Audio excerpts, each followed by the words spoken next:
আসসালামু আলাইকুম রহমতুল্লাহি বারকাতুহু। ভাই ও মা মাসি যে যেখান থেকে শুনছেন, আমার প্রত্যেক ভিডিও শুরু থেকে শেষ পর্যন্ত শুনবেন, কারণ প্রত্যেকটা ভিডিওতে আমার শিক্ষণীয় বিষয় আছে এবং কিছু কিছু আয়াতেরও বিষয় আছে। এ হচ্ছে এবার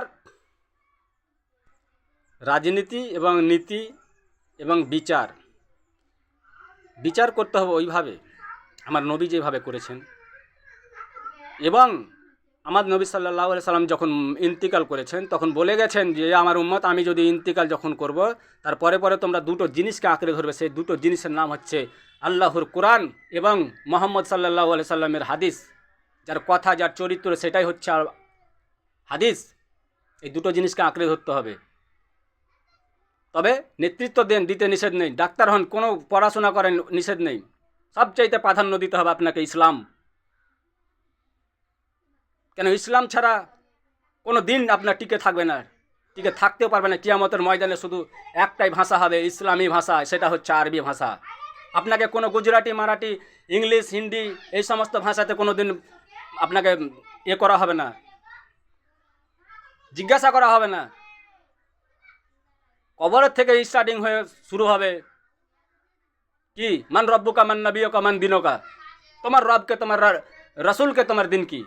তাহলে প্রত্যেকটা ভাষা হবে আমাদের আরবি ভাষাই হয়ে যাবে।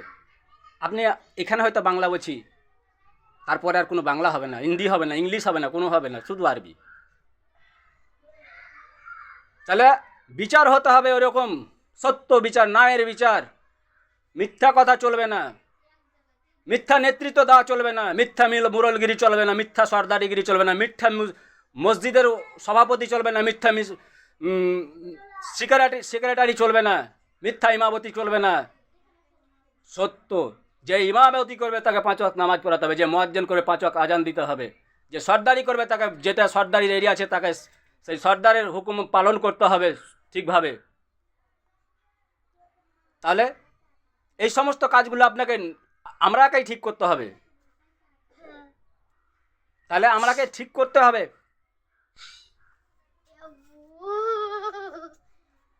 চিন্তা করুন, একটু ভেবে দেখুন। আপনারা নেতৃত্ব দিচ্ছেন, আপনারা সব কাজ করুন, করতে নিষেধ নেই। একটু ভেবে দেখুন, ইসলাম ইসলাম একটা এমনই জায়গা, এমনই জিনিস যাকে বুঝতে পারতে হবে, বুঝতে হবে, ওর কথাকে বুঝতে হবে, আর ভাষাকে বুঝতে হবে। হযরত উমর বিন খাত্তাব রাদিয়াল্লাহু তাআলা আনহু ছিলেন সত্য বিচারক, ন্যায়ের বিচারক। তার জন্য সে অন্যকেও আশ্রয় দিয়েছেন বা ভালোবেসেছেন। তাহলে চিন্তা করুন যে আমাদেরকে আল্লাহর নবীর পরে পরে যাদেরকে নেতৃত্ব দেওয়া হয়েছিল, বা যে সমস্ত সাহাবীদেরকে নেতৃত্ব দেওয়া হয়েছিল, তারা তো নেতৃত্ব পালন করেছেন। তারা তো সেইভাবেই ইসলামী তারিকাই পালন করেছেন। কোনো বংশের, কোনো ধরনের, কোনো জাতির মতভেদ করেননি। তারা সবার, প্রত্যেকের হককে পৌঁছে দিয়েছেন। আমরা এইভাবে নেতৃত্ব দেব। হযরত উমর বিন খাত্তাব রাদিয়াল্লাহু তাআলা আনহু ছিলেন কি, একজন বেধর্মের লোক। সে ছিলেন খুব রাগী। সে যখন ইসলাম গ্রহণ করেননি, তার আগেও তার মানে এই সমস্ত পড়াগুলো হয়েছে, এক একটু পড়াশোনা করা হয়েছে, যে তিনি তখনও যুদ্ধ জয় করেছেন, অনেক যুদ্ধে জয় করেছেন। তারপরে ইসলামের প্রতি তার ক্রোধও ছিল। সে মানে মানে যা খুশি তাই তার ইচ্ছা ছিল। যে যারা ইসলামকে বোঝে না তারা তো বুঝতেই পাচ্ছেন যে তারা মদ তাদের কাছে কিছু না, এই সমস্ত কিছু কাজে না, মানে প্রত্যেক খারাপ কাজে জড়িত। যখন আল্লাহর নবী দোয়া করলেন, দোয়া করার পরে অনেক বড় ইতিহাস আছে, অনেক হয়তো বলবো, অনেক পরে পরে হয়তো অনেক সময় বলে দেব। তাহলে এমনকি মোহাম্মদ সাল্লাল্লাহু সাল্লামের গর্দান উড়াতে গেছেন কে, হযরত উমর বিন খাত্তাব রাদিয়াল্লাহু তাআলা। তাহলে হযরত উমর কীরকম রাগী লোক ছিলেন, তাহলে তার অতীতের এটা ইতিহাস।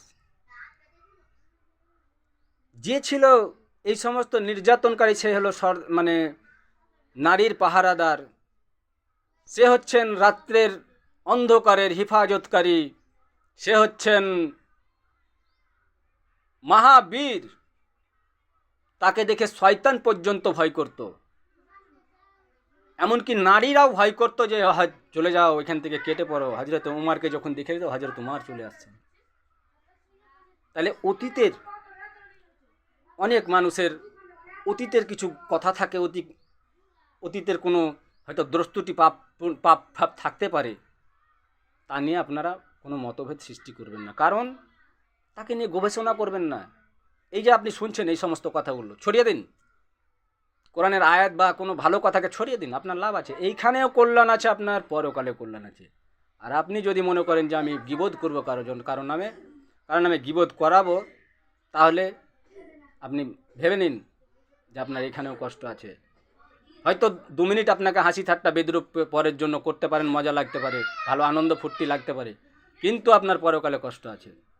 এখনও সময় আছে, আপনি তওবা করুন, তওবা তাহিল করে আল্লাহর কাছে কাঁদা কাটা করুন। আল্লাহ, আমার ভুল হয়ে গেছে, আমার এই সমস্ত পাপ হয়ে গেছে, আল্লাহ তুমি আমাকে ক্ষমা করো। আস্তাগফিরুল্লাহাল্লাযী লা ইলাহা ইল্লা হুয়াল হাইয়ুল কাইয়্যুম ওয়া আতুবু ইলাইহি। 2 রাকাত সালাত আদায় করুন। আল্লাহ বলছেন তুমি আমার কাছে অনুতপ্ত হয়ে ক্ষমা চাও। আজান হচ্ছে, আর বলা যাবে না। আসসালামু আলাইকুম ওয়া রাহমাতুল্লাহি ওয়া বারাকাতুহু।